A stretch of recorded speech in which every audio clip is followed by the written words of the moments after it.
Hey Ravens fans, I'm Ryan Mink. I am joined by rookie safety Christian Thompson. Thanks for doing this, Christian. Thank you. Thanks for having me. Yeah, we just want to kind of get to know you a little bit better, introduce you to the fans. So, you grew up in Florida. Where did you grow up, and what was your childhood like? I'm from Fort Lauderdale, Florida. That's like 20 minutes north of Miami.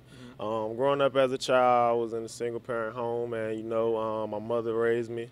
So I was basically like the man of the house from day one since I was young.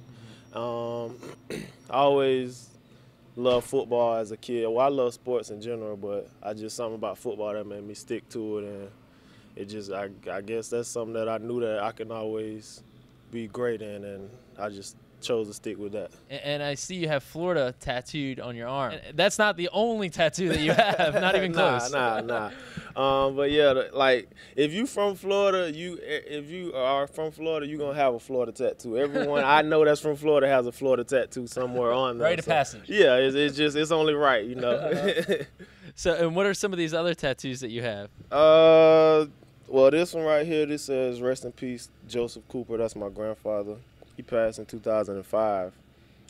This one, it says "Tough Love" with a Cupid and a machine gun.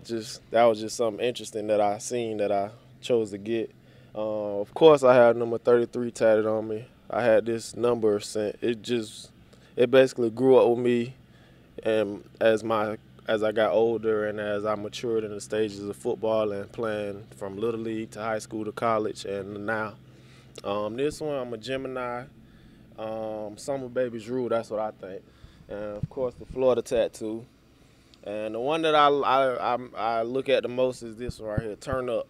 It's a button basically when I can come out here on this field and I feel like I'm not gonna have the best day, or even if I feel like I'm gonna have the best day or I'm not really in my zone or whatever, I press this button and I feel like it just make me turn up. It wakes me up. And I know you were a big-time prospect coming out of high school, went to Auburn, obviously massively successful school.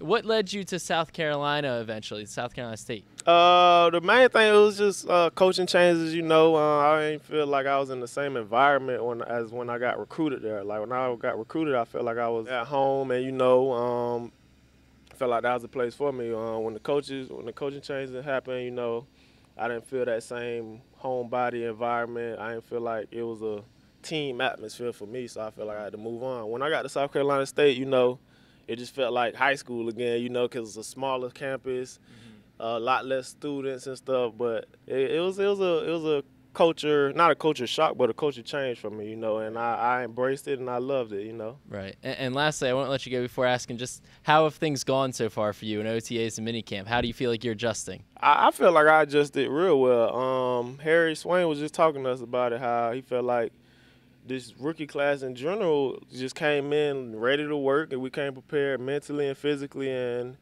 I feel like I agree with him 100%. I feel like I was prepared mentally and physically, and I want to make the most of it. OTAs, mini counts, I feel like I did pretty good. I'm only a rookie, so I still have a lot to learn, but I feel like I made some progress. Right. Cool. Well, thank you very much, Christian. And fans, you can keep it locked here on BaltimoreRavens.com as we continue to get to know the rookies.